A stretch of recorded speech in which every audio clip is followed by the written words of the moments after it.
Hello guys, welcome to our channel. இன்னைக்கான நிகழ்வு 40-50 வருடங்களுக்கு முன்பு இந்த குதிரை வண்டி, சைக்கிள் ரிக்ஷா இந்த மாதிரியான வண்டிகள்லாம் இருந்த காலத்தில் குணசீலன் அப்படின்றவருக்கு நடந்த ரொம்பவே பயங்கரமான நிகழ்வுங்க. இவர் தருமபுரி மாவட்டத்தை சேர்ந்தவராம். தருமபுரியிலே ஒரு 40-50 கிலோமீட்டர் தாண்டி உள்ள ஒரு கிராமத்தை சேர்ந்தவர். இந்த நபர் ஒரு நாள் இரவு நேரத்தில் கர்ப்பிணி பெண்ணை ஹாஸ்பிட்டல் கூட்டிட்டு போயிருக்கார். போற வழியில இவங்களுக்கு நடந்த ரொம்ப பயங்கரமான அமானுஷமும், குணசீலன் ரிட்டர்ன் திரும்பினதுக்கு அப்புறமா அவருக்கு நடந்த அமானுஷமும் பத்தி தான் இன்னைக்கான வீடியோல பார்க்க போறோம். இந்த வீடியோ ரொம்ப ரொம்ப இன்ட்ரெஸ்டிங்காக இருக்க போகுது. ஸோ வீடியோவை எந்த இடத்துலையுமே ஸ்கிப் பண்ணாம பாருங்க. வீடியோ பிடிச்சிருந்தா லைக் பண்ணுங்க, ஷேர் பண்ணுங்க, கமெண்ட் பண்ணுங்க. மறக்காம நம்மளோட சின்ன ஸ்டோரிஸை சப்ஸ்கிரைப் பண்ணிக்கோங்க. ஹைப் அப்படின்ற ஆப்ஷனை கிளிக் பண்ணி விட்டுருங்க. ஓகே கைஸ், வாங்க குணசீலனுக்கு என்ன நடந்துச்சுன்றது வீடியோக்குள்ள போய் பார்க்கலாம்.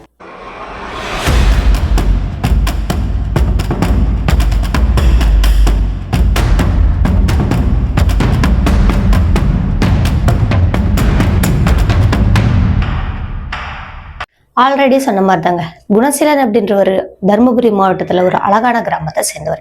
இவரோட கிராமத்திலே ஒரு பொண்ணு ப்ரெக்னென்ட் ஆகியிருக்காங்க. அடிக்கடி குணசீலனை பார்க்கும்போதெல்லாம் சொல்லுவாங்களாம், நீங்கள் தான் என்னோட டெலிவரிக்கு வர போறீங்க, கண்டிப்பாக நைட் நேரத்தில் அந்த வலி வந்துச்சு அப்படின்னா உங்களை தான் கூப்பிடுவோம் அப்படின்ற மாதிரி அந்த பொண்ணு அடிக்கடி சொல்லுவாங்க. அதே மாதிரி அன்னைக்கு வலியும் வந்துடுச்சு. மணி 7 மணி ஆயிடுச்சு. இப்போ குணசீலனுக்கு ஆள் விட்டு சொல்கிறாங்க, இந்த மாதிரி டெலிவரி பெயின் வந்துருச்சு, சீக்கிரமாக வாங்க, ஹாஸ்பிட்டல் போகணும், சீக்கிரமாக வாங்க அப்படின்னு அர்ஜென்ட் பண்ணி கூப்பிட்டுருக்காங்க. அப்போ குணசீலன் கொஞ்சம் கூட யோசிக்கவே இல்லையாங்க. அந்நேரத்துக்கு இவரோட சைக்கிள் ரிக்ஷா எடுத்துக்கிட்டு வராரு. வந்தவர் அந்த பொண்ணை ஏற்றிக்கிட்டு ஹாஸ்பிட்டல் போகலாம் அப்படின்னு போறாங்க. இந்த பொண்ணு கூட அந்த சைக்கிள் ரிக்ஷாவில் 2 பேர் தான் போக முடியும். அந்த கர்ப்பிணி பெண்ணு, இன்னொரு ஆளு கூட. இவங்க 2 பேருமே கூட்டிக்கிட்டு குணசீலன் போறாருங்க. போற வழியில இவங்களுக்கு வெளிச்சம் அப்படின்றது கொஞ்சம் கூட கிடையாதாம். அதனாலேயே குணசீலன் கையில 2 டார்ச் லைட் வச்சிருந்திருக்காரு. பின்னாடி வராங்க பார்த்தீங்களா, அவங்க லாந்தர் விளக்கு கையில வச்சுட்டு இருக்காங்க. இந்த பொண்ணு ஐயோ அம்மான்னு கத்திக்கிட்டு வந்துட்டு. அப்போ நல்லா இந்த பொண்ணுக்கு வலி அதிகமா ஆக ஆக இந்த பொண்ணால உட்காரவே முடியலையாங்க. இங்க குணசீலனாலையும் ரொம்ப ஸ்பீடா போகவே முடியல. ஓரளவுக்கு ஸ்பீடா போயிட்டாரு. ஒரு மேட்டை தாண்டி கீழே பள்ளத்துல இறங்கும் போது திடீர்னு அந்த நடு ரோட்ல ஏதோ ஒரு பொண்ணு கிராஸ் ஆகுற மாதிரி இருந்திருக்குங்க. இப்போ இவர் ரொம்ப பெரிய மேட்ல இருந்து இவர் டவுன்ல இறங்கிட்டு இருக்காரு. அப்போ டக்குன்னு பிரேக் பிடிக்கவும் முடியல. திடீர்னு பார்த்தா அந்த குறுக்க வந்த அந்த பொண்ணு எங்கே போயிருச்சுன்னே தெரியல. சரி, நகர்ந்து போயிட்டாங்க அப்படின்னு அடுத்தது இவர் அந்த ஸ்பீடை குறைக்காமலே போயிட்டு இருந்திருக்காரு. கடைசியா அந்த டவுன்ல போயிட்டு திரும்பவும் கொஞ்சம் நார்மல் ரோடு வந்ததுமே அங்கே பார்த்தா அதே மாதிரியான ஒரு பொண்ணு அங்கே நடு ரோட்டில் நின்றுட்டு இருக்காங்க. இப்போ இந்த சைக்கிள் ரிக்ஷாவுக்கு கை காட்டுற மாதிரியும் இருக்கு, லிஃப்ட் கேட்பாங்களா அந்த மாதிரியும் இருக்கு. குணசீலனுக்கு ஒன்றுமே புரியல. இப்போ தானே இந்த பொண்ணு இப்படி கிராஸ் பண்ணி போச்சு, அதுக்குள்ளே எப்படி இங்கே வந்துச்சு அப்படின்னு. சரி, நம்ம தான் ஆல்ரெடி நம்ம ஒரு ஆளை கூட்டிகிட்டு வரோம், இப்போ ஏற்றிட்டு போக முடியாது அப்படின்றதுனால இவர் அந்த பொண்ணோட பக்கமாக போனதுக்கு அப்புறமா சொல்கிறாராம், இல்லைம்மா பின்னாடி ஆள் இருக்குது, அந்த பொண்ணு கர்ப்பிணி பொண்ணு, அந்த பொண்ணுக்கு பிரசவ வலி வந்துருச்சு, நாங்கள் ஆஸ்பத்திரியை நோக்கி போய்கிட்டு இருக்கோம் அப்படின்னு சொல்லிட்டு இந்த நபர் சைக்கிள் நிறுத்தவே இல்லையா, நேராக ஓட்டிகிட்டு போயிட்டாராம். பின்னாடி உட்காந்துட்டு வந்த அந்த கர்ப்பிணி பெண்ணும் வழியில் அந்த பக்கம் இந்த பக்கம் திரும்பி திரும்பி பார்த்துக்கிட்டு ஒரு மாதிரி உட்காரவே முடியாமல் துடிச்சிக்கிட்டு வந்துட்டு இருக்காங்க. அப்போது பின்னாடி திரும்பி பார்க்குறாங்க. அந்த பொண்ணு லிஃப்ட் கேட்டாங்க பார்த்தீங்களா, அங்கே பார்க்கும்போது அது பொண்ணு மாதிரியே இல்லையாங்க, ஒரு பேய் மாதிரி இருக்குதான். ரொம்பவே பயங்கரமான முகத்தோடு இருந்துச்சா. அந்த முகத்தை பார்த்ததும் இங்கே இந்த கர்ப்பிணி பெண்ணும் பயங்கரமாக சத்தம் போட்டு கத்த ஆரம்பிச்சிட்டாங்க. ஐயோ அண்ணா சீக்கிரமாக போங்க அப்படின்னு கத்த ஆரம்பிச்சிட்டாங்க. சரி, வழியினால தான் அந்த பொண்ணு அப்படி கத்துறாங்களாட்டுக்கு அப்படின்னு நினச்சிட்டு குணசீலனும் அவரால் முடிஞ்ச வரைக்கும் ஓரளவுக்கு ஸ்பீடாக போகிறார். கிட்டத்தட்ட ஹாஸ்பிட்டலை நெருங்கிடுச்சு. இன்னும் ஒரு 2-3 கிலோமீட்டர் போனால் ஹாஸ்பிட்டல் வந்துடும். அப்போது அங்கே பார்த்த அதே பொண்ணு மறுபடியும் குணசீலனுக்கு முன்னாடி நின்று லிஃப்ட் கேட்குறாங்க. இதை டார்ச் லைட் வெளிச்சத்தில் பார்க்குறாரு. பார்த்தவர் ஆடி போயிட்டாராங்க. என்னடா எவ்வளோ தூரத்தில் பார்த்தா அதே பொண்ணு இங்கே மறுபடியும் லிஃப்ட் கேட்குது அப்படின்னு. இப்போது அந்த நபர் புரிஞ்சுக்கிட்டாருங்க, இதுக்கு நம்ம லிஃப்ட் கொடுக்கக்கூடாதுன்னு. கொஞ்சம் கூட நேரத்துலையும் அந்த இடம் வந்ததுமே ஸ்பீடாக போக ஆரம்பிச்சிட்டார். ஒரு வழியாக அந்த உருவத்தை தாண்டி போயிட்டாங்க. ஹாஸ்பிட்டலுக்கும் போயாச்சு. அங்கே இந்த பிரசவ வழியில் இருந்த அந்த பொண்ணுக்கு குழந்தையும் பிறந்ததுக்கு அப்புறமா தான் குணசீலன் அங்கேருந்து கிளம்புறாங்க. கிளம்பி இந்த நபர் அவங்களோட ஊருக்கு வராரு. அன்டைம் ஆயிடுச்சு. இந்த முறை பின்னாடி யாருமே இல்லை, இந்த நபர் மட்டும்தான் வராரு. ஆல்ரெடி உருவத்தை பார்த்ததும் இவருக்கு மைண்ட்ல இல்லை, நல்லபடியாக குழந்தை பிறந்துச்சு அப்படின்றது மட்டும்தான் ஒரு சந்தோஷத்துல வந்துட்டு இருக்காரு. சரியா அந்த ஹாஸ்பிட்டலை தாண்டி 1 கிலோமீட்டர் மறுபடியும் குணசீலனோட அந்த சைக்கிள் ரிக்ஷாவுக்கு ஒரு பொண்ணு லிஃப்ட் கேட்குறாங்களாம். கேட்ட பொண்ணு அதே உருவத்தோடு தான் இருக்கு. ஒரு ஒயிட் கலர் சாரீ மாதிரி இருக்கு. அந்த பொண்ணு லிஃப்ட் கேட்கும்போது இப்போ குணசீலன் அதை பற்றி கொஞ்சம் கூட யோசிக்காம, யாருங்க நீங்கள் தொடர்ந்து லிஃப்ட் கேட்டுகிட்டே இருக்கீங்க, மறுபடியும் வந்துட்டே இருக்கீங்க அப்படின்ற மாதிரி கேட்குறாங்க. அண்ணா, எனக்கும் எங்கள் வீட்டுக்காருக்கும் பயங்கரமான சண்டை, என்னை கொண்டு போய் எங்கள் அம்மா வீட்டில் விட்டுருங்க ப்ளீஸ் அண்ணா அப்படின்னு கெஞ்சுறாங்க. இப்படி கெஞ்சினதும் குணசீலனுக்கு ரொம்ப மனசு இழகிடுச்சாங்க. சரி உட்காருமா அப்படின்னு சொல்லிட்டு இந்த நபர் அந்த வண்டியில் ஏற்றிக்கிட்டு என்ன ஊர் போகணும், எங்கே போகணும் அப்படின்னு கேட்குறாங்க. அண்ணா நீங்கள் நேராக போய்கிட்டே இருங்க, நான் சொல்கிறேன் அப்படின்னு மட்டும் சொல்லியிருக்கேன். என்னடா லிஃப்ட் கேட்கும்போது ரொம்ப சாஃப்டாக பேசின பொண்ணு இப்போ அதட்டுற மாதிரி பேசுகிறாளே அப்படின்னு நினச்சிட்டு குணசீலனும் அதை பெருசு பண்ணாமல் நேராக அந்த ரிக்ஷாவை ஓட்ட ஆரம்பிக்கிறார். பார்த்தா இந்த முறை ரொம்ப பயங்கர வெயிட்டாக இருக்குங்க. அந்த பொண்ணு பார்க்கவே ரொம்ப ஸ்லிம்மாக தான் இருந்தாங்க. இப்போ குணசீலனால் அந்த சைக்கிள் ரிக்ஷாவை ஓட்டவே முடியலங்க. ரொம்பவே டயர்டாயிட்டாரு. 1/2 கிலோமீட்டர் தாண்டத்துக்குள்ளுமே இவ்வளோ வெயிட் அடிக்குதே அப்படின்னு குணசீலன் லேசாக ஒரு சந்தேகத்தின் அடிப்படையில் திரும்புகிறாருங்க. திரும்பி பார்க்கும்போது அந்த பொண்ணோட கண்கள்லாம் அப்படியே பிரகாசமாக மின்னுதாங்க. ஒயிட்டாக தான் இருக்குது. அந்த கருவிழி அப்படிங்கிறது இல்லாமல் நல்ல ஒயிட்டாக இருந்திருக்கு. இப்போ அந்த பொண்ணோட சாரியும் வெள்ளை, அந்த முகமும் ரொம்ப பயங்கரமாக இருக்குது. கண்ணோ பளிச்சுன்னு மின்னுது. குணசீலன் மிரண்டு போயிட்டாருங்க. இந்த சைக்கிளை விட்டு ஓடலாம் அப்படின்னாலுமே இவருக்கு பொழப்பு அப்படிங்கிறது அந்த சைக்கிள் தான். அந்த சைக்கிள் ரிக்ஷா இல்லை அப்படின்னா இவங்களோட வீட்டில் எந்த ஒரு பொழப்புமே கிடையாது. இப்போ கஷ்டப்பட்டு அந்த சைக்கிளை ஓட்டிக்கிட்டே இடையில ஒரு கோவில் வருவாங்க. அந்த கோவில் வந்துட்டு அந்த நேரத்தில் யாருமே இருக்க மாட்டாங்க. இருந்தாலும் அங்கே அந்த கோவில் வர வரைக்கும் நம்ம எப்படியாவது சைக்கிளை ஓட்டிட்டு போயிடலாம் அப்படின்னு ரொம்பவே கஷ்டப்பட்டு தம் கட்டி போகிறாரு. கடைசியாக அந்த கோவில் பக்கத்துலேயும் வந்தாச்சு. அந்த கோவில்னா பெரிய பிரம்மாண்டமான கோயிலெலாம் கிடையாதுங்க. அங்கே ஒரு சிலை மட்டும்தான் இருக்குமா. அங்கே போயிட்டு நிறுத்திட்டாராங்க. அங்கே நிறுத்தினதுமே அந்த ரிக்ஷா பயங்கரமாக குலுங்குன்னு குலுங்குதாங்க. அப்படியே எதையோ கண்டு மிரண்டடிச்சு ஓடுறதுக்கு அந்த ரிக்ஷாவிலேருந்து குதிச்சா எப்படி இருக்கும் அந்த மாதிரி இருந்துச்சாங்க.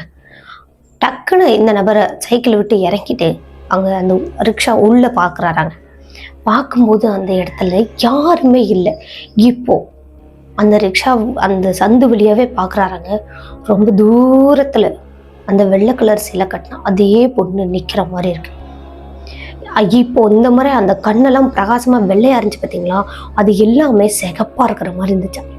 கடவுளே, என்ன இது எனக்கு வந்த சோதனை, இப்படி என்னை வந்து மாட்டி விட்டுட்டே அப்படின்னு குணசீலன் அழுது புலம்பிட்டு அந்த சிலைக்கு முன்னாடி நின்றுட்டு இருந்தாராங்க. எவ்வளோ நேரம் அவங்க அங்கேயே நிற்பார் சொல்லுங்க பார்க்கலாம். அவங்களோட வீட்லேயும் ஆளுங்க தேடுவாங்க இல்லையா. அதனால இந்த நபர் எப்படியா இருந்தாலும் நம்ம போய் தான் ஆகணும்னு விடிய உட்காந்துட்டு இருந்தாராங்க. சரியாக ஒரு 4:30 மணி ஆகிடுச்சாங்க. இந்த சேவல்லாம் கூவும் பார்த்தீங்களா, அந்த டைம் ஆகிடுச்சாங்க. அதுக்கப்புறமா தான் சைக்கிள் ரிக்ஷாவை எடுக்கிறாருங்க. எடுத்துட்டு அந்த சிலையை தாண்டி கொஞ்சம் தூரம் போனதுமே மறுபடியும் அந்த ரிக்ஷா பயங்கர வெயிட் அடிக்குதாங்க. இந்த முறை அங்கங்கே வீடுகள்லாம் அந்த விளக்கு வெளிச்சம் எரியுதாங்க. அங்கங்கே ஏதோ ஒரு வீட்டில் லைட்டு வெளிச்சமாக எரியுதாங்க. சரி இப்படியே போயிடலாம் அப்படின்னு அப்புறம் தம் கட்டி போகிறாராங்க. ஒரு பெரிய மேடு ஒன்று இருக்கான். அந்த மேட்டில் ஏற்றணும் அப்படின்னா இவ்வளோ வெயிட் வச்சு அவரால் ஏற்றவே முடியாது. இருந்தாலும் அவர் அழுத்துறாரு. சைக்கிள் ஒரு பக்கம் மேலே தூக்குற மாதிரி இருக்குங்க. இவரே ஆளை கீழே விழுகிற மாதிரி ஆயிட்டாராங்க. சைக்கிள் அப்படியே முன் வீல் மட்டும் தூக்குற மாதிரி இருந்திருக்கு. இது என்னடா அப்படின்ட்டு சைக்கிளை விட்டு இறங்கலாம் அப்படின்னு இறங்கலாம். இவர் இறங்கினதுமே சைக்கிள் பொத்துன்னு கீழே விழுந்து அந்த பள்ளத்து பக்கமே சைக்கிள் இழுத்துக்கிட்டு போகிற மாதிரி போகுதாங்க. இவர் சைக்கிள் பின்னாடி ஓடுறாரு. அந்த டார்ச் லைட் வெளிச்சிருக்கு பார்த்தீங்களா, அதனால பின்னாடியே ஓடுறாரு. கொஞ்சம் தூரத்தில் டார்ச் லைட் ரெண்டுமே ஆஃப் ஆயிடுச்சு. இப்போது குணசீலன் அந்த சைக்கிளை அந்த பக்கம் இந்த பக்கம் தேடுறாருங்க. எங்கேயுமே கிடைக்கலையாங்க. இது என்னடா எங்கே பார்த்தாலுமே இந்த மாதிரியே தெரியுது, நமக்கு சைக்கிளே காணமே அப்படின்னு இவரும் இருட்டில் தடு மாதிரி தேடிக்கிட்டே இருக்கும்போது ஒரு பயங்கரமான புதர் மாதிரி இருக்காங்க. அந்த புதருக்கு பின்னாடி இருந்து சைக்கிளோட டார்ச் லைட் எரியிற மாதிரி இருக்கு. இப்போ எரிஞ்சதுமே ஐயோ அங்கே இருக்குதா அப்படின்னு பதறி அடிச்சுக்கிட்டு அந்த நபரும் ஓடுறாராங்க.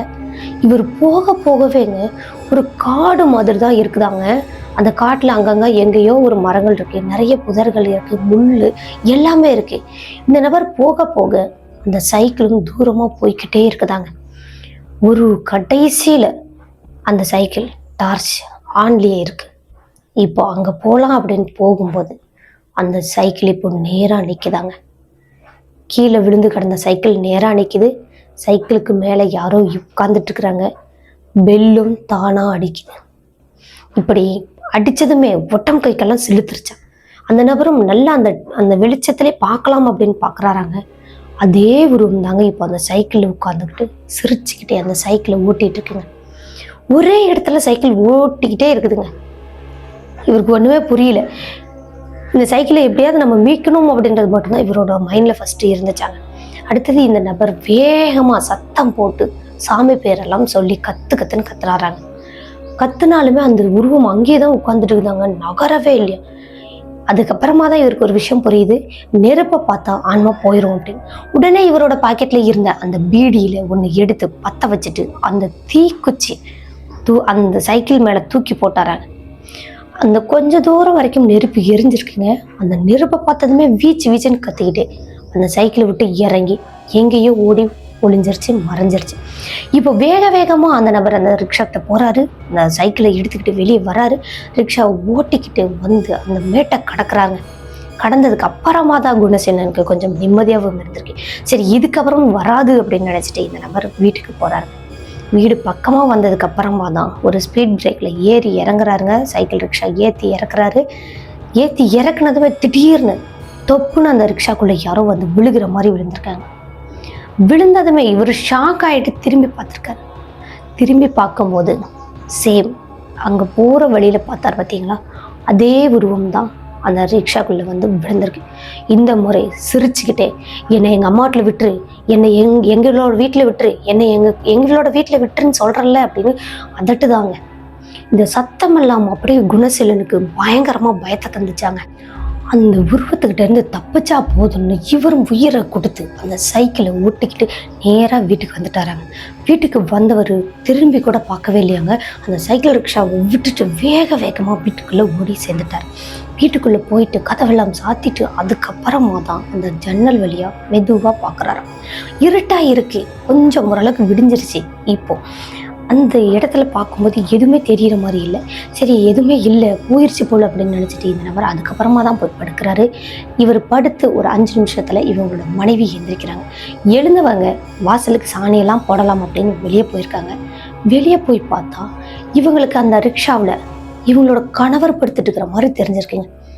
இவங்களும் போயிட்டு, என்னங்க ஏங்க இங்கே படுத்துட்டு இருக்கீங்க, எந்திரிங்க அப்படின்னு எழுப்புறாங்களாங்க. எந்திரிக்கவே இல்லையாங்க. என்னடா இவர் எந்திரிக்கவே இல்லையே அப்படின்னு வீட்டுக்குள்ளே போயிட்டு தண்ணி எடுத்துட்டு ரிட்டன் வரலாம் அப்படின்னு வெளியே வரைக்கும் ஓரளவுக்கு வந்துட்டாங்களாங்க. அதுக்கப்புறமா தான் திரும்பி பார்க்குறாங்களாம். அவங்களோட கணவர் வீட்டுக்குள்ளே படுத்துட்டுருக்காரு. கணவர் இங்கே படுத்துட்டு இருக்காருன்னா அது யாரு அப்படின்னு பதறி போயிட்டாங்களாங்க. வெளியே வந்துட்டு பார்க்கும்போது அந்த ரிக்ஷாவில் யாருமே இல்லையே, நம்ம பார்த்தோமே, நம்ம போய் எழுப்பணுமே, தொட்டெல்லாம் எழுப்பணுமே அப்படின்னு இவங்களுக்கும் கை கால் உதறல் ஆயிடுச்சா. அதுக்கப்புறம் இவங்க வேகமாக சாணியெல்லாம் போட்டு முடிச்சுட்டு வாசலை கூட்டவே இல்லையாங்க. வேகமாக வீட்டுக்குள்ளே ஓடி போயிட்டு கதவை லாக் பண்ணிட்டு, ஏங்க எந்திரிங்க அப்படின்னு நடந்த விஷயத்த சொல்லலான்னு பார்த்தா அவங்களோட கணவர் ஆல்ரெடி தூக்கமில்லை, பயத்தில் வேற இருக்கிறார். அவர் எந்திரிக்கவே இல்லையாங்க. ஓடி அந்த பக்கம், உனக்கு வேறு வேலையே இல்லையா அப்படின்னு நினச்சிட்டு இந்த நபர் அப்படி படுத்துட்டாராங்க. இவங்களோட மனைவிக்கு பயம், வெளியவே போகவே முடியல. இந்த முறை இவங்க மெதுவாக கதவை திறந்துட்டு பார்க்கும்போது நல்லாவே விடிஞ்சிருச்சு. சரி, இதுக்கப்புறம் நம்ம போய் வாசலெல்லாம் கூட்டலாம் அப்படின்னு அவங்களோட மனைவி வெளியே வராங்க. வந்துட்டு வாசலெல்லாம் கூட்டிட்டு கோலமெல்லாம் போட்டுட்டு ரிட்டர்ன் வீட்டுக்குள்ளே போகிறாங்க. வீட்டுக்குள்ளே போகும்போது பார்த்தீங்கன்னா இந்த கிச்சனில் இவங்க வச்ச பொருள் அந்த இடத்துல எதுவுமே இல்லையாங்க. அதுக்கு பதிலாக எல்லாமே கீழே விழுந்து கிடக்குது. இவங்களுக்கு எந்த ஒரு சத்தமுமே கேட்கல, இந்த பொருளெல்லாம் கீழே விழுந்த மாதிரி. ஆனால் இப்போ எப்படி அந்த மாதிரி விழுந்திருக்கும், ஒரு பூனையே உருட்டிருந்தா கூட நல்லா நமக்கு சத்தம் கேட்டிருக்குமே அப்படின்னு குழப்பத்தோடைய தான் வீட்டுக்குள்ளே வராங்க. வந்துட்டு மறுபடியும் அந்த பொருளெல்லாம் எடுத்தபடி அந்த இடத்துலலாம் வச்சு முடிச்சுட்டு காஃபி போடுறாங்க. காஃபி போட்டு இவங்க மட்டும் குடிச்சிக்கிட்டே வெளியே வந்து அந்த திண்ணை மேலே உட்காந்துட்டு இருக்காங்களாங்க. அந்த ரிக்ஷா வெளியே நின்றுடுச்சு பார்த்தீங்களா, அதை பார்த்துட்டே உட்காந்துட்டு இருக்கிறாங்க பயத்தில். அப்போது அந்த ரிக்ஷாக்குள்ளே ஏதோ இருக்கிற மாதிரி இவங்களோட மனைவிக்கு நல்லா தெரியுதுங்க. ஆனால் என்ன இருக்குது அப்படின்றது தான் பக்கத்தில் போய் பார்த்தா தான் தெரியும் அப்படின்ற மாதிரி இருந்தது. இல்லையே, நம்ம இவ்வளோ தூரத்துலேருந்து பார்த்தாவே நல்லா தெரியுமே. இவங்களும் எழுந்து நின்று பார்க்குறாங்க. கொஞ்சம் ஒரு 4 அடி எடுத்து வச்சும் பார்க்குறாங்க. இவங்க கண்ணுக்கு எதுவுமே கிளியராகவே தெரியல. சரி, பக்கத்தில் தான் போய் பார்ப்போமே அப்படின்னு இவங்களும் பக்கத்தில் போயிட்டாங்களாங்க. அப்போது அந்த ரிக்ஷாக்குள்ளே எட்டி பார்க்குறாங்க. அங்கே எதுவுமே தெரியல. கொஞ்சம் பேக்கில் வந்து பார்க்குறாங்க. ஆனால் அப்போது அங்கே ஏதோ தெரிகிற மாதிரி இருக்கு. இப்படியே இவங்களும் ஒரு அரை மணி நேரம் பக்கத்தில் நெருங்கி போகிறதும் பின்னாடி வர்றதும் இப்படியே பண்ணிக்கிட்டே இருந்து அன்னைக்கு சமைக்கவே இல்லை. இங்கே குணசீலனும் எந்திரிச்சாச்சு. என்னடி பண்ணுற, அங்கே நின்று நடந்துக்கிட்டு என்ன பண்ணிட்டு இருக்கிற அப்படின்னு சத்தம் போட்டதுமே இவங்களுக்கு தூக்கி வாரி போட்டுச்சாங்க. இப்போ திரும்பி குணசீலனை பார்த்துட்டு, ஏங்க இங்கே வாங்கலாம், இங்கே ஏதோ இருக்கிற மாதிரி இருக்கு பாருங்களேன், ஆனால் பக்கத்தில் போய் பாருங்களேன் அது இருக்காது அப்படின்னு சொல்கிறாங்க. அப்போ குணசீலனுக்கும் பயம் வர ஆரம்பிச்சிச்சு. சரி இவளுக்கும் ஏதோ தெரிஞ்சிருக்கும் போல அப்படின்னு நினச்சிட்டு, ஏய் அதெல்லாம் எதுவுமே இல்லடி, நீ வந்து சமைக்கிறியா இல்லையா அப்படின்னு சத்தம் போட்டுட்டு அன்னைக்கு குணசீலன் ரிக்ஷாவை கழுவ ஆரம்பிச்சிருக்காரு. கழுவி ஃபுல்லாக தொடச்சி முடிச்சுட்டு இவங்களோட டியூட்டிக்கு கிளம்புறதுக்கு முன்னாடி சாப்பிட்டுட்டு அதுக்கப்புறமா டியூட்டிக்கு கிளம்பியிருக்காரு. போயிட்டு அந்த ரிக்ஷா அன்னைக்கு ஃபுல்லாக ஓட்டி முடிச்சுட்டாருங்க. சாயங்காலம் ரிட்டன் திரும்புகிறாருங்க. மணி 6:30 மணிக்கு. கொஞ்சம் மங்கலான இருட்டு. அப்போது இந்த நபர் வரும் வழியில், நான் ஆல்ரெடி சொன்னால பார்த்தீங்களா, இந்த ரிக்ஷாவில் ஒரு எப்போவுமே 2 டார்ச் லைட் வச்சுருப்பார். அதை ஆன் பண்ணி வச்சுக்கிட்டே இந்த நபர் கொஞ்சம் வீட்டுக்கு தேவையான பொருள் எல்லாம் வாங்கிட்டு வந்திருக்கார். வீடு பக்கமாக வரவேங்க அந்த பொருளில் இருந்த அந்த கவருங்கெல்லாம் ஒன்று ஒன்றா கீழே விழுகிற மாதிரி இருந்திருக்கு. இப்போ கீழே விழுகிற அந்த சத்தம் நல்லா கேட்டுட்டு சைக்கிளை நிறுத்திட்டு டார்ச்சை திருப்பி பார்க்குறாராங்க. அங்கே எதுவுமே இருக்கிறதில்ல. அதுக்கு பதிலாக ரிக்ஷாக்குள்ளேயும் திருப்பி பார்க்குறாரு. அங்கே தான் அவங்க வாங்கிட்டு வந்த எல்லா பொருட்களும் இருக்குது. இது நம்மளை ஏதோ டைவெர்ட் பண்ணுறதுக்காக மறுபடியும் ஏதோ நடக்குது போல் அப்படின்னு நினச்சிட்டு இந்த நபர் நேராக சைக்கிளை ஓட்ட ஆரம்பிச்சிருக்கு. என்ன சத்தம் கேட்டாலும் திரும்பக்கூடாது அப்படின்னு. இப்போது இவங்களுக்கு முன்னாடி சைக்கிள் போயிட்டு பார்த்தீங்களா, ரிக்ஷா போயிட்டு பார்த்தீங்களா, அந்த ரோட்டில் இவங்களோட ஊரை சேர்ந்தவங்க யாரோ அவங்க நிற்கிற மாதிரி இருந்திருக்கு. அவங்க லிஃப்ட் கேட்குற மாதிரியும் இருந்திருக்கு. அவங்களோட ஊரை சேர்ந்தவங்க தான், கொஞ்சம் தூரத்தில் இறக்கி விடுங்க அப்படின்ற மாதிரி இன்றைக்கி நின்றுட்டுருக்காங்க. சரி இவங்களை ஏற்றிக்கலாமே அப்படின்னு அந்த கவருங்களெல்லாம் எடுத்துட்டு அதுக்கப்புறமா அவங்கள உட்கார வைக்கிறாங்க. அவங்கக்கிட்டேயே இந்த கவரையும் கொடுத்துருக்காரு, இது கொஞ்சம் வச்சுக்கோங்க அப்படின்னு. சைக்கிளை ஓட்ட ஆரம்பிச்சிருக்காருங்க. ஒரே ஆள் தான், ஆனால் அவங்கள வச்சு இவரால் அழுத்தவே முடியல. 2-3 பேர் இருந்தால் கூட இவர் அசால்ட்டாக ஓட்டிட்டு வராங்க. ஆனால் இப்போது அந்த ஒரு நபரை வச்சு ஓட்ட முடியல. ரொம்ப திணறிக்கிட்டே கொஞ்சம் தூரம் ஓட்டியிருக்காரு. அதுக்கப்புறமா திடீர்னு அந்த ரிக்ஷா ரொம்பவே லேசாக இருக்கிற மாதிரி இருந்தது. எந்த ஒரு வெயிட்டுமே இல்லாத நார்மலாக இருக்கிற மாதிரி இருந்தது. இப்போ சைக்கிள் கொஞ்சம் ஸ்பீடாகவும் போக ஆரம்பிச்சிருக்கு. இவங்க இறக்கி விட சொன்ன அந்த இடம் வந்ததுமே இறங்கிக்கங்கம்மா அப்படின்னு அந்த ரிக்ஷாவை நிறுத்தினாரா. நிறுத்திட்டு ஒரு 5 நிமிஷம் வெயிட் பண்ணியிருக்காருங்க. யாருமே இறங்கவே இல்லை. என்னம்மா இறங்க மாட்டேங்கிறீங்க அப்படின்னு இவரும் திரும்பி பார்க்குறாராங்க. அந்த இடத்துல இவர் வச்சிருந்த அந்த கவர் மட்டும்தான் இருக்குது. ஆள் யாருமே இல்லை. அள்ளு விட்டு போயிட்டாரு. செம்மையாக பயந்து போயிட்டாரு. என்னடா ஏற்றிட்டு வந்த பொண்ணை காணுமே, இவங்க எங்கே போயிருப்பாங்க அப்படின்ட்டு இவரும் சுற்றி எல்லாம் தேடி பார்க்குறாராங்க. யாருமே இல்லைங்க. அதன் பிறகுதான் நல்லா அந்த இடத்தையே பார்க்குறாரு. அந்த இடத்துல ஒரே ஒரு வீடு மட்டும்தான் இருக்கும். அதுங்க ரோட்டு ஓரத்தில் இல்லை, ரொம்ப தூரத்தில். அந்த வீட்டில் லைட் எரிஞ்சிட்ருக்கு. இப்போது அவர் அங்கேயும் பார்க்குறாரு, இங்கேயும் பார்க்குறாரு, எங்கேயுமே இல்லைன்றதும் சைக்கிளில் திருப்பிக்கிட்டு வேகமாக இவங்களோட வீட்டுக்கு வந்து சேர்ந்துட்டார். வீட்டுக்கு வரத்துக்குமே இவருக்கு பயங்க. ஆல்ரெடி இவங்களோட மனைவி என்னமோ இருக்குன்னு சொல்லிட்டு இருந்தாங்களே, இப்போ நிறுத்தி வச்சோம்னா மறுபடியும் ஏதாவது சொல்லுவாலோ என்னமோ அப்படின்னு இன்னைக்கு அந்த வாசல்லேருந்து கொஞ்சம் தள்ளியே ரிக்ஷாவை நிறுத்திட்டு அந்த கவர் கூட எடுக்கலையாங்க. அவசரமாக வீட்டுக்குள்ளே போயிடுறாரு. அங்கே உள்ளே போயிட்டு அவங்களோட மனைவி தான் வந்து அந்த கவரை எடுக்கிறாங்க. கவரை எடுத்துக்கிட்டு வீட்டுக்குள்ளே போகிறாங்க. சில பொருட்கள் எல்லாமே பாதியாக இருக்கிற மாதிரி இருக்குது. இந்த காய்கறி கவர் மட்டும் ஃபுல்லாக இருக்குது. மற்ற கொஞ்சம் ஸ்நாக்ஸு, அதுக்கப்புறம் இந்த பழங்கள் இதெல்லாம் வாங்கிட்டு வந்திருப்பார் போலங்க, அது எல்லாமே கம்மியாக இருக்குது. ஏதோ கடிச்சு கொதறி வச்ச மாதிரியும் இருக்குது.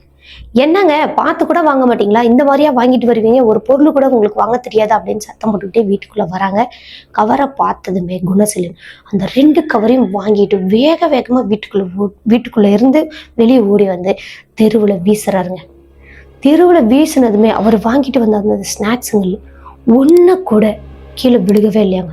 இவர் தூக்கி வீசும் போதே அந்த பொருள் எதுவுமே கீழே விழுகாம அப்படியே மாயமாக மறைஞ்சிச்சு. இதையும் பார்த்தவர் நடுங்கி போயிட்டார்.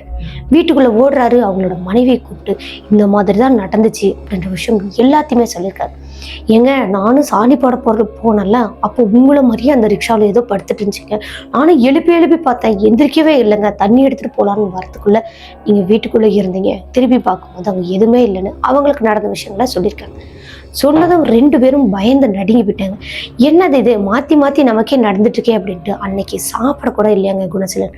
அப்படியே யோசனையோடய படுத்துட்டார். அவங்களோட மனைவியை சாப்பிட்டு முடிச்சுட்டு கதவெல்லாம் சாத்திட்டு அதுக்கப்புறமா படுத்திருக்காங்க.